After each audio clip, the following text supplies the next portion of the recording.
Hello hackers. तो कैसे हैं आप लोग? उम्मीद करता हूँ आप लोग बहुत अच्छे होते हैं। जब भी हम डार्क वेब का नाम सुनते हैं हमारे दिमाग में एक ऐसी तस्वीर बनती है जहाँ पे सिर्फ हैकर्स होते हैं, क्रिमिनल्स होते हैं, ड्रग, इलीगल मार्केट प्लेस और या लीक डेटाबेस मौजूद होते हैं। मूवी और सोशल मीडिया और वेबसाइट इतनी रहस्यमयी बना देता है कि लोगों को लगता है कि इंटरनेट का सबसे खतरनाक जगह है। इस वीडियो में हम समझेंगे कि डार्क वेब आखिर वर्किंग कैसे करता है, डार्क वेब को आखिर कैसे वो किस तरीके से वो वहाँ पर किसी भी साइट को होस्ट करता है, या हमें टॉर ब्राउज़र क्या काम करता है, ऑनियन डॉट ऑनियन उसका डोमेन्स होता है, वो सब क्या काम करता है और किस तरीके से हमारी आइडेंटिफिकेशन को वो छिपाता है, और साइबर क्रिमिनल्स इसे क्यों ज़्यादा पसंद करते हैं। तो इस वीडियो को अंत तक ज़रूर देखिएगा। मैं आप लोगों को डार्क वेब का पूरी यहाँ पर साफ तरीके से मैं आप लोगों को रहस्यमयी चीज़ को यहाँ पे उखाड़ दूँगा। सबसे पहले हमें इंटरनेट के 3 हिस्सों के लेयर को समझना होगा। जैसे सरफेस वेब, यह इंटरनेट का वो हमारा पार्ट है जहाँ पर generally Google, YouTube, Facebook, Amazon, Wikipedia लाखों सामान्य वेबसाइट यहाँ पर डोमेन में होस्ट करते हैं, जो कि नॉर्मल सर्च इंजन से इसे इंडेक्स करता है, इसलिए हम इसे बोलते हैं सर्च इंजन से खुलता है। तो इसलिए ये जनरली जो भी हमारा सर्च इंजन है, ब्राउजर जो भी आप यूज करते हैं, जनरली ये सब सर्च इंजन में हमें इंडेक्स कर देता है और ये हमें परमिशन दे देता है, तो ओपन करके इसे मैं देख सकता हूँ। और इसी में एक आता है हमारा डीप वेब। डीप वेब कोई इलीगल नहीं है। आप लोग इसे जैसे कि कोई जीमेल हो गया, जीमेल लॉगिन कर रहे हैं, या कोई भी अकाउंट एक्सेस कर रहे हैं, या आपके स्कूल का जो भी कोई वेबसाइट हो गया वहाँ पे पर्सनल डिटेल्स है, क्लाउड स्टोरेज इस्तेमाल करते हैं, या प्राइवेट डाटाबेस हो गया, या अपने वेबसाइट में एडमिन पैनल को एक्सेस करना चाहते हैं, तो वहाँ पर ये जनरली नॉर्मल जो हमारा ब्राउज़र रहता है उसमें ये सर्च रिजल्ट में नहीं शो करता है। तो यहाँ पर ये इलीगल नहीं है, लेकिन ये एक तरीके से प्राइवेसी है और ये सिक्योरिटी के पर्पज़ की वजह से नॉर्मली आप लोगों को यहाँ पर नॉर्मल ब्राउज़र में ओपन नहीं करता है। तो ये हमारा एक डीप डीप वेब का ये हमारा पार्ट था।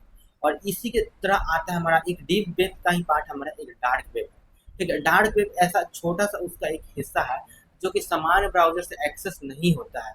इसके लिए आप लोगों को स्पेशल ब्राउज़र होता है, जो कि है टॉर ब्राउज़र। और टॉर ब्राउज़र के साथ जो इसका वेबसाइट का डोमेन रहता है, वो डॉट ओनियन से होता है। जैसे गूगल में सामान्य इंजन में dot com, dot in, dot ये सब रहता है, और ये जो हमारा सर्च इंजन से इसे इंटरनेट से सबसे हिडन हिडन हिस्सा माना जाता है, इसी की वजह से। अब सबसे बड़ा सवाल आता है कि टॉर ब्राउज़र आखिर ऐसा क्या काम करता है, जो कि व्यक्ति को यहाँ पे छिपाना पड़ता है, और इसे कैसे किस तरीके से वो हमारा वेबसाइट को ओपन करता है। तो आपका मैं यहाँ पर आप लोग को बता दूँ कि आप लोग जैसे कोई भी यहाँ पर कोई भी नॉर्मल ब्राउज़र ओपन करते हैं, तो आपका रिक्वेस्ट सीधा जाता है यहाँ पर जाता है इंटरनेट सर्विस प्रोवाइडर से होकर सर्वर के वेबसाइट के सर्वर तक। तो वो कैसे जाता है? वो आपके आईपी एड्रेस से ही जाता है। लेकिन टॉर ब्राउज़र में यहाँ पर प्रक्रिया चेंज हो जाता है। जैसे कि यहाँ पर टॉर के माध्यम से किसी भी वेबसाइट को एक्सेस करते हैं, तो सीधा जो आपका रिक्वेस्ट हो जाता है डेस्टिनेशन के पास। ठीक है, सबसे पहले वो डाटा जाता है, कई सारे लेयर से गुजरते हुए वो डाटा जाता है, और वहाँ पर कई सारे रिले सिस्टम होते हैं।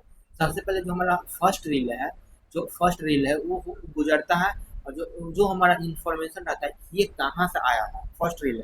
फिर हमारा जो सेकेंड रिले है वो डेस्टिनेशन तक पहुँचाता है। वहाँ पर रिक्वेस्ट शुरुआत की जाए तो यानी कि पूरी रास्ते को ये सर्वर के पास नहीं देता, यानी कि आप ये जैसे कि मैं आप लोगों को बताऊँ, इसी तरीके से ऑनियन राउटिंग यहाँ पर मैं आप बताऊँ कि ऑनियन एक प्याज है। ठीक है, प्याज में कई कई सारे परतें होते हैं, उसमें बहुत सारे लेयर होता है।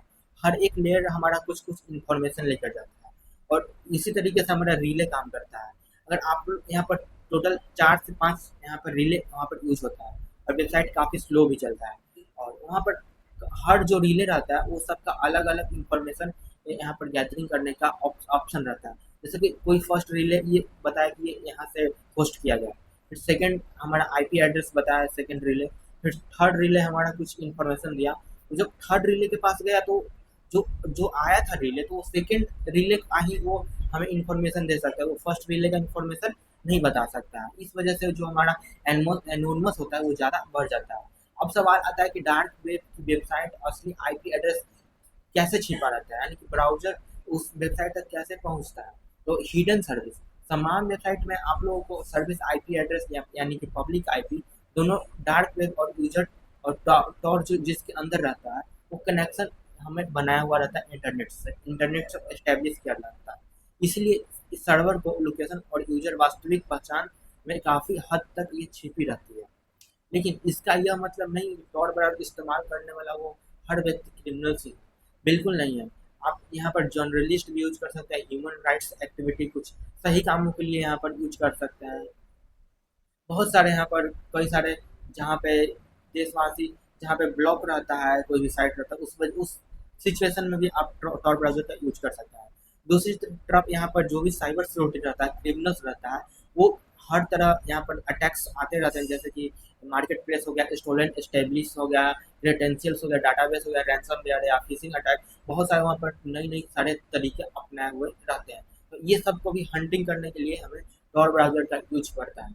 और ये हमारा बहुत ही अच्छा वेबसाइट यहाँ पर देखने के लिए मिल जाता है, ताकि हैकर को वो हर एक्टिविटी पर नज़र रखी जा सकती है जो इस मार्केट में आने वाला है, और उससे पहले ही हमें ये अवेयरनेस पहुँचा देता है। तो एक बहुत बड़ा भ्रम यह है कि tor ब्राउज़र हमेशा 100% एनोनिमस देता है, सच यह नहीं है। अगर आप कोई भी ये एक तरह से वो एक इनविजिबल है, अगर चाहे तो आप लोग tor ब्राउज़र से भी बहुत सारी इन्फॉर्मेशन निकाला जा सकता है, ठीक है? और आजकल आर्टिफिशियल इंटेलिजेंस के दौर में काफ़ी सारे डार्क वेब को इस्तेमाल कर रहे हैं, और काफ़ी सारे ये चर्चिस में, जैसे लीक डाटाबेस हो गया, फिर एआई जनरेटेड फिशिंग कैंपेन्स हो गया, रैनसमवेयर हो गया, पेन टेस्टिंग हो गया, साइबर हो गया, इकोसिस्टम लगातार बदल रहे हैं। साइबर सिक्योरिटी रिसर्च भी इसे मॉनिटरिंग करते रहता है, ताकि थ्रेट्स को सही समय पर उसे समझा सके। साइबर सिक्योरिटी की नज़र में ये बहुत ही ज़रूरी है। तो आप अगर समझ चुके हो कि डार्क वेब कैसे किस तरीके से काम करता है, यह एक रहस्यमय नहीं है, आप लोगों को जानना बेहद ही ज़रूरी रहता है। इंटरनेट का एक हिडन हिस्सा जो tor ब्राउज़र और .onion राउटिंग टेक्नोलॉजी का काम करता है, इस इस्तेमाल में प्राइवेसी और फ्रीडम के लिए भी किया जा सकता है। जैसे दुर्भाग्य से साइबर क्रिमिनल्स द्वारा यहाँ पर गलत कामों के लिए टेक्नोलॉजी कभी अच्छी या बुरी के लिए भी यूज कर सकते हैं। वाकई में यहाँ पर मैं बता दूँ तो ये टेक्नोलॉजी इसके अच्छे भी और बुरे भी इस्तेमाल किया जा सकता है। तो आपका यह मिथ नहीं है, आप लोग फैक्ट पे भरोसा कीजिए। अगर आपको यह वीडियो पसंद है और इस वीडियो को एक लाइक ज़रूर कीजिएगा, और कमेंट में आप लोग मुझे बताइएगा कि अगला टॉपिक किस साइबर सिक्योरिटी पर होना चाहिए। तो चैनल को अभी सब्सक्राइब नहीं किए हैं तो चैनल को ज़रूर सब्सक्राइब कीजिएगा, और हमारे इस चैनल पर बहुत सारे हैकिंग से रिलेटेड वीडियो अपलोड कर दिए हैं, तो आप लोग 1 बाय 1 करके ज़रूर चेक कीजिएगा। तो मिलते हैं किसी एक नई वीडियो में, किसी एक फिर एक इन्फॉर्मेटिव टॉपिक के साथ।